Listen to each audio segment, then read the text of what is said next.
Hello. It's always jarring hearing yourself on a microphone. I'm glad at least we're doing it here at Alleluia, which has pretty much been my kind of lounge, stomping ground for the last 15 years or something. Yeah, it's cool. I used to live right here in the arcade, actually. I wasn't supposed to. Still live upstairs and had a little room I paid $70 a week for. Can't do that in Auckland City anymore.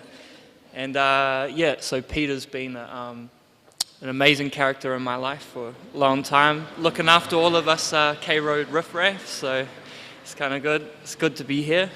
I guess the central theme of what I want to kind of talk about today, it's really about identity, and identity has been, it's been a major stream in my work, and I didn't really realize until the residency, and talking a lot with my friend Gary that's here, and who came along with me to Miami and helped me through a lot of my work. I started to really think about what the reoccurring kind of issues and things that I've been dealing with in my painting have been, and identity has sort of been one of the main things. So cue the first image.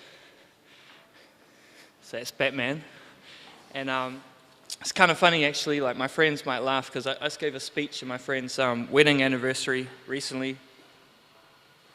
Somehow everything I ever do whenever I speak in front of a crowd relates to Batman somehow.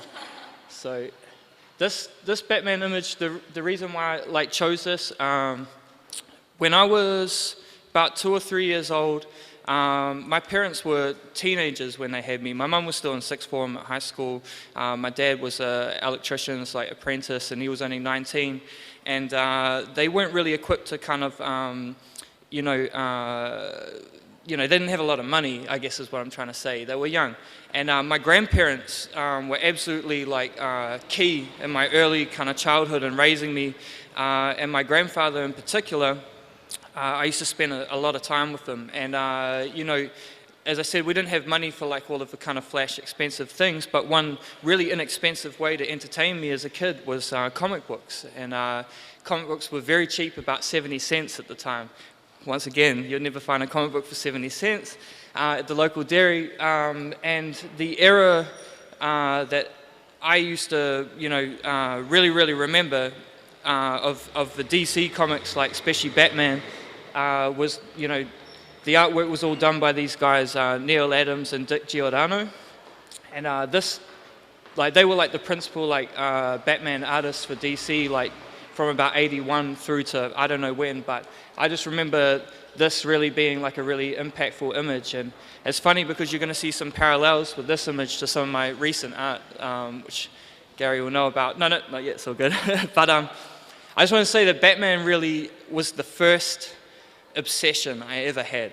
Batman was the first thing that I was absolutely so completely obsessed with. It ran right through till I was about 11 or 12 years old, when I learnt the hard way that dressing up like Batman and walking down to the Morningside train station wasn't a particularly good idea, when most kids were more into watching Colours and Blood In and Blood Out, and they were kind of doing their thing, and I was kind of doing the Batman thing, and I had to kind of reassess my whole kind of steez at that point. So next image.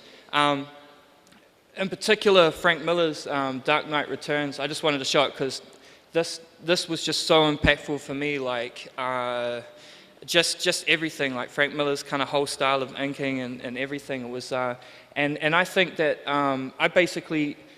I never had a formal education as an artist, so comic books were absolutely so key in me developing my drawing style.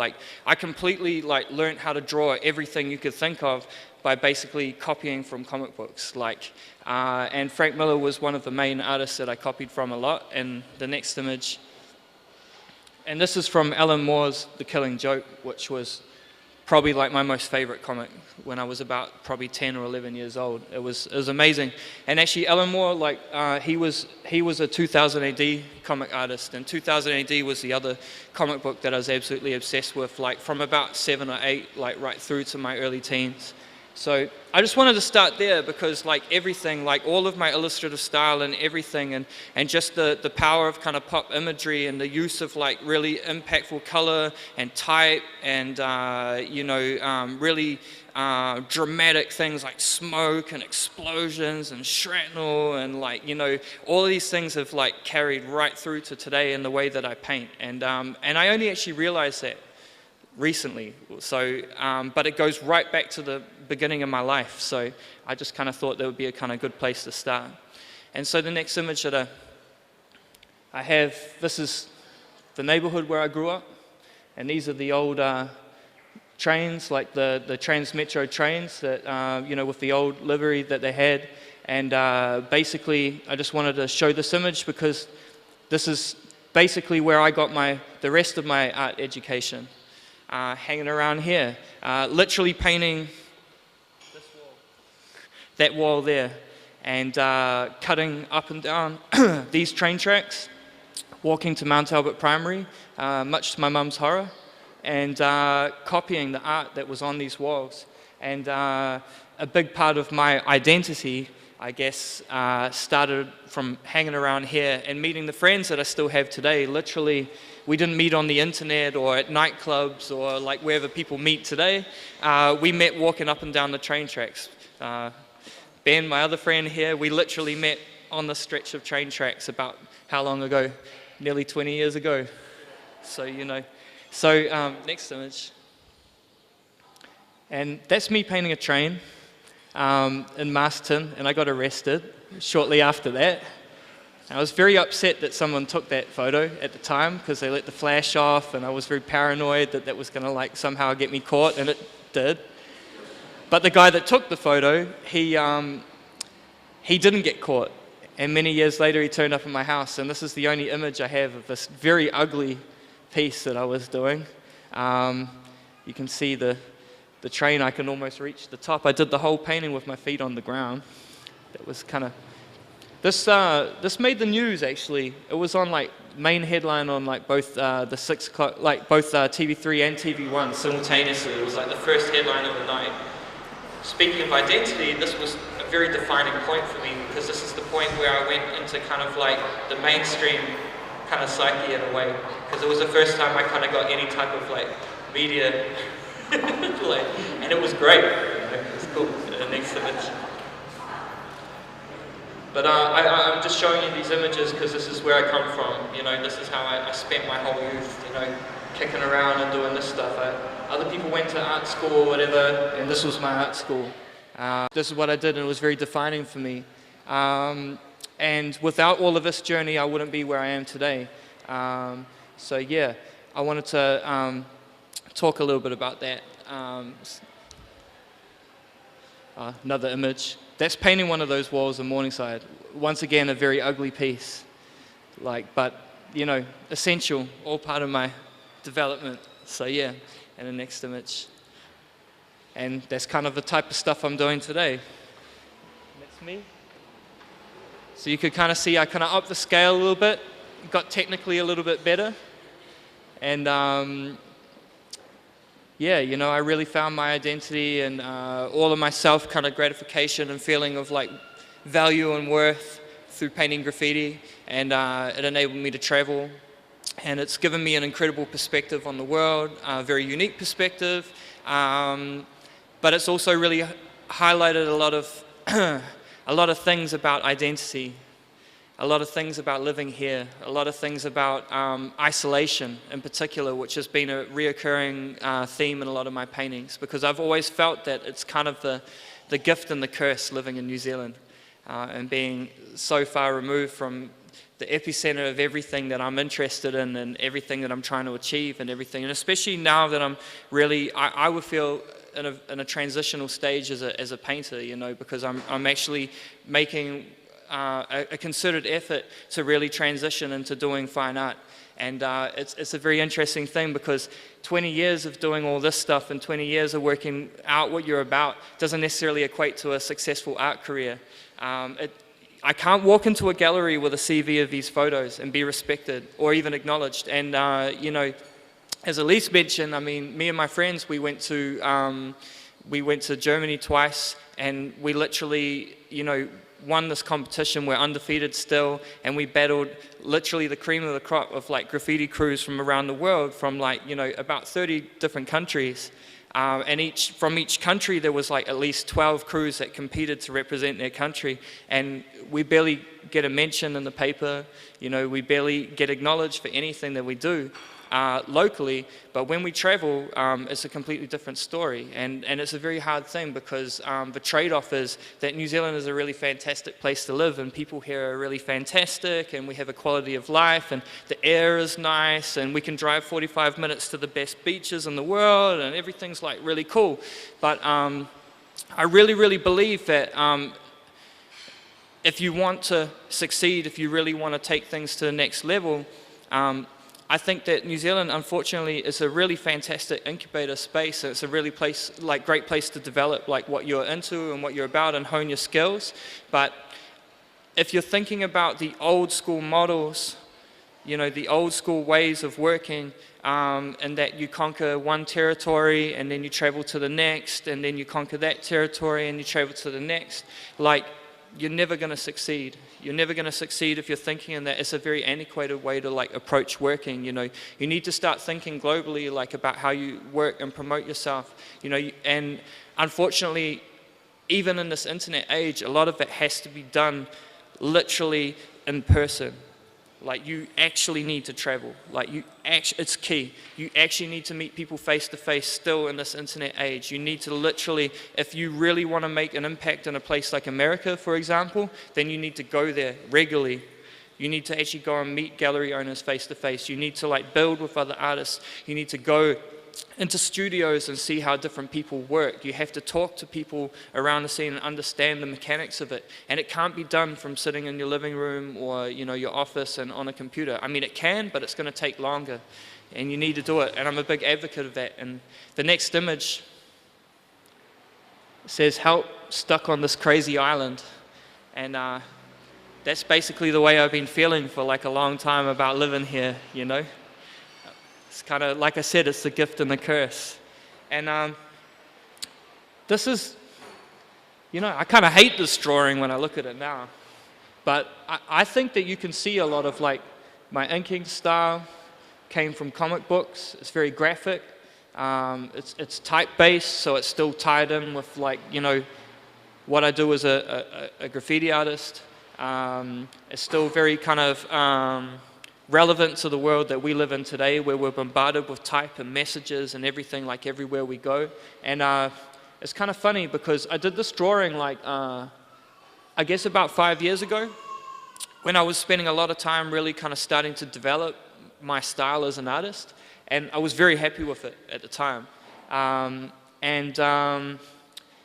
It's funny because I've gone through this whole kind of cycle, especially the last 2 years, that I've been actively working on canvas and battling with trying to find my personal painting style.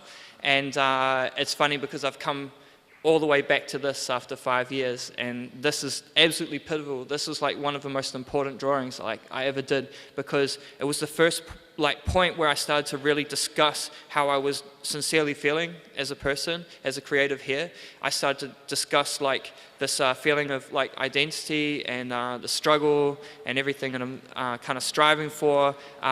It gives me a unique New Zealand kind of like, it positions me here, which I think is really important as far as like, if you want to be acknowledged overseas, you really need to embrace your points of difference. And things like cultural identity and geographical kind of like things like where you live are like a really, really like an interesting talking point once you start bringing work abroad. And the next one. And this was also for me a very, very important painting that I did as far as at the time. Like, this got so much attention in the graffiti world. Like, I called this painting Vapor Trails. And what I was trying to like achieve essentially was like doing a very classic New York graffiti letter style, something that still had all of the sort of kind of typical classic graffiti type stylings, like the things that like real writers appreciate or whatever, and but trying to push it, trying to explore something different technique-wise, and something that once again like references that old comic book style of shading and very graphic kind of treatment that you know, I've grown up liking and appreciating. And so yeah, the painting, I called it Vapor Trails, and it's literally just one of the quickest pieces I ever painted. So it really blew me away how many people responded like so hard out to it.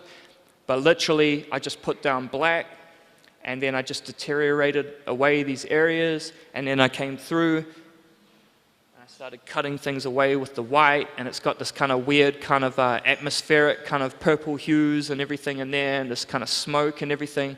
And it's funny because I did this painting in 2007, and I did that other illustration in like late 2006 or early 2007, and they've become a reference point for all of my recent paintings. And it's so funny because, you know, I talk about how I can go into a gallery and I can show them literally over 2,000 graffiti paintings, and every single image has power in some sense because it's stuff done in the real world. It's stuff that I went through. Like every photo that I could show you has an immense amount of backstory.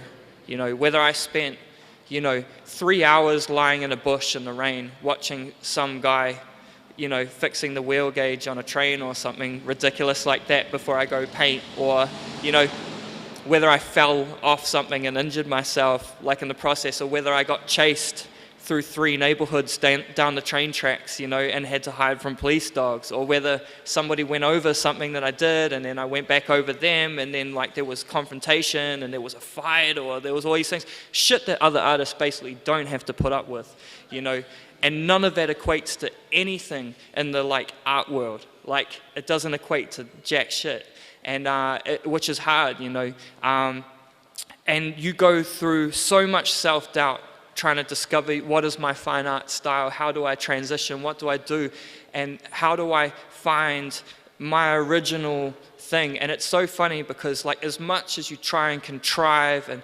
push and do all these things that you think would be great ideas, the most natural things that are already happening that you've been doing unconsciously are always like the best idea, and you should just honestly just go back to the original idea, just go back to what comes, like just do it, but just do it to a high degree, that's all, do it well. And it's just so funny, man, like, because I've done so many horrible canvas paintings, like it's crazy, like, and I just like, I almost try to convince myself that I like them and that they're good, and I almost try to argue the merit of them with people and like convince them, yeah, I'm doing really great paintings right now, but it has taken me so long to do a canvas that I like, so long. And it's just so funny because the 2 main ideas were already there ages ago. I set them, you know, the blueprint was there like 5 years ago. It's so crazy. So this was another one. This was another kind of decorative type treatment. So I'm just showing you all of these kind of weird experimental pieces that I did that aren't the typical pieces that people know me for, but they're the ones that have like, you know, stayed true in my painting style today. And this was another painting. Actually, it's funny. I've shown you 2 paintings I did for my friend Revoke from Los Angeles. And this was another one. But yeah, I basically talked that all through. So next image. So here's me and Gary. That's Gary there. And this is Gary and I working at the Fountainhead residency. This was before we were actually in the studio. This is like working in the garage, very hot garage with this tiny little fan to heat us up, which wasn't doing a very good job. And actually, if this image wasn't so desaturated on the screen, you could see the incredible sweat stains under my pits, and even like big chest one kind of emerging. Here, people are really into this idea that the artist is this like struggling dude that has, you know, all this kind of like pain and sorrow and struggle, and sits in a little, I don't know, pokey studio somewhere and like laboriously like slaves away on their paintings, and like it takes forever, and they have no money, and they just eat bread, you know, and I don't know, cut off their air, or, you know, No, just, everyone has this idea, and it comes back again to, and I believe it's a cultural thing about New Zealand, because like geographic isolation has been like an absolutely like defining thing in like the New Zealand like psyche. Like it's basically like I say, the gift and the curse. Like geographic isolation has made us be so good at so many things so that we feel a part of the world. Like I always use coffee as an analogy. I don't know if coffee is a great analogy, because like, you can go anywhere in the world and honestly, like you'll never get a good coffee like you would here. Like you just don't get good coffee in America very often. You definitely don't get good coffee like generally in Europe or the UK. Like it just doesn't exist. And like it's really strange that we live here and we're so removed from the source, yet we just are such coffee connoisseurs. Like so much so that you can drive through the most rural part of New Zealand and still pull up on the side of the road at a little cafe and get a pretty decent coffee, And I find that interesting. Like, I find that really, really intriguing, And then it's like, why do we have such incredible musicians or incredible, like, fashion designers or incredible painters, Like, why do we have just this whole multitude of, like, incredible people that are so good at stuff? And it's because we try so hard to be on par with like stuff that's happening abroad, to feel part of the world, to feel some sort of like connection, and I just think that in a way though, that we romanticize the kind of struggle of it all so much that that we don't ever kind of take it to the next level, and that's what I think about this whole kind of the incubation like space.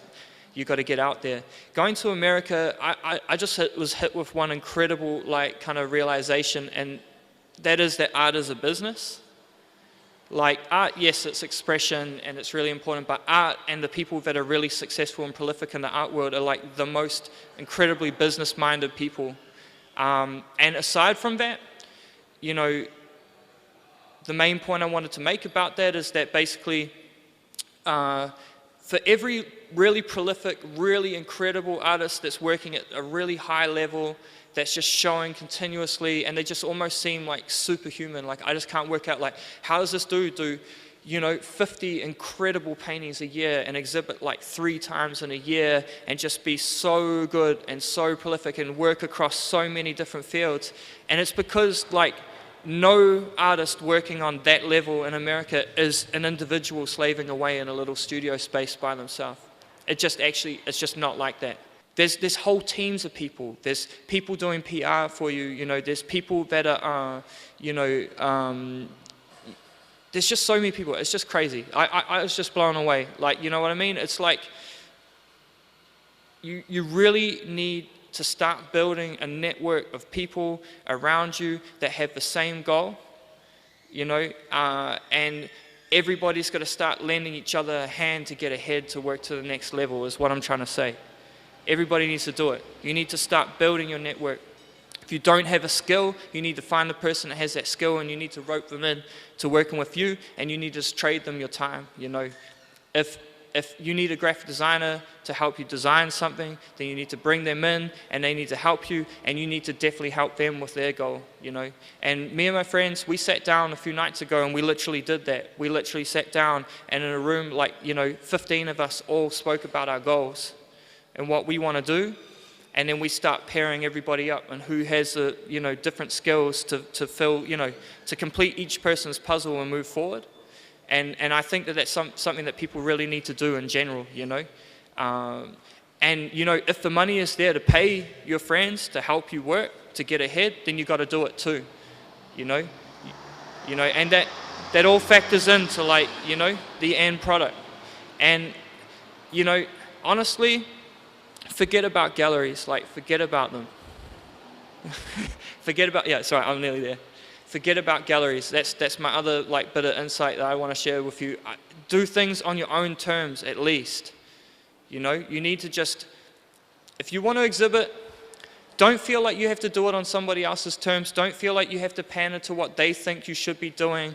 Don't listen to anybody, like, unless you believe that they got your actual interests at heart, like, unless they're a close friend. Just go out there and just do it. Like, but I would say honestly, like, if you don't think that's how the art world works, if you don't think that it's a business and you don't think that it's absolutely like got all of these different moving parts and people all moving towards like one common goal and working together, and that sometimes you can't do every aspect of being an artist yourself, you know, you might not get that far, you might not be that successful. So to kind of like sum up, I guess what I'm saying is that I think you need to develop your ideas, get a good sense of who you are, be honest, embrace your key points of, you know, difference in this world, and just go with it, and don't worry about fitting anybody else's model.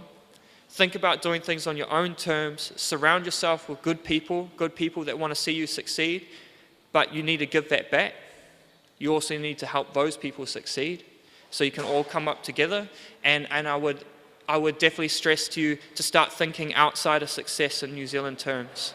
Think globally and travel, and that's pretty much like, I think, how I want to wrap up. So I got a little bit of video I just want to show you. I'm going to show you one little bit of video. It's not edited or anything.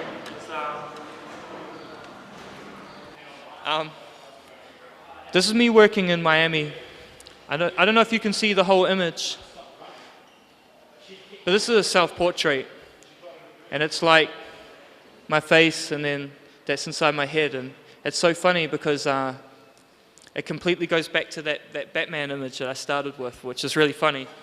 And that's the type of aesthetic that I grew up really liking. And I just want to show you, just, it doesn't really relate completely, but just want you to, it's me starting to outline it and paint in there. Earlier this year I had this kind of weird stroke-like incident where I fell over in the middle of town and went to hospital, and this is kind of my painting about that.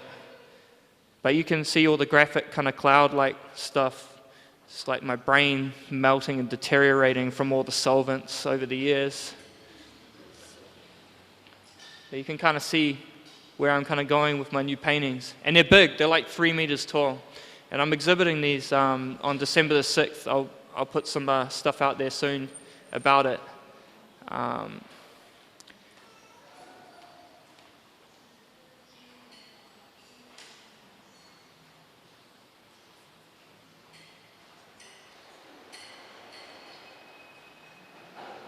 And this is the type-based stuff that I'm working on.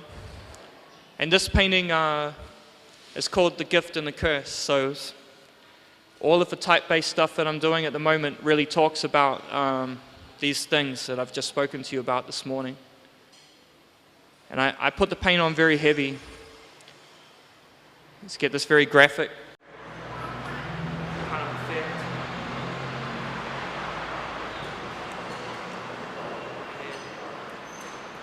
Come through and I outline everything up, which doesn't look as exciting as me doing the messy brush stuff, but I basically outline it. It's all done in really graphic kind of style, and it goes right back to all that kind of comic book stuff that I grew up liking. I'm very proud of these paintings. I really want you guys all to come and see them when I exhibit them. I do, but it's not a gallery, so I'll put the flyer out there and maybe you guys can help me promote it. And the end of my trip, I painted this giant wall in Los Angeles before I left America. This is on 4th Street, just by the 4th Street Bridge, heading to East LA, just off from Skid Row. And you can kind of see the scale of it. So that's obviously me up on the scissor lift there. And this piece says Lost Island, which is here, Lost Angels, which is LA. So this is kind of the new direction I'm going in. I feel really happy. This is all brush. I only use 3 spray cans, like, just to do the black, that's it. And everything else is all painted with, like, really, really, like, heavy, like, you know, bucket paint, all melting off the wall. It's a lot of fun to do. It's really messy, though. So, yeah. So that's kind of like how I wanted to finish this morning. So, yeah.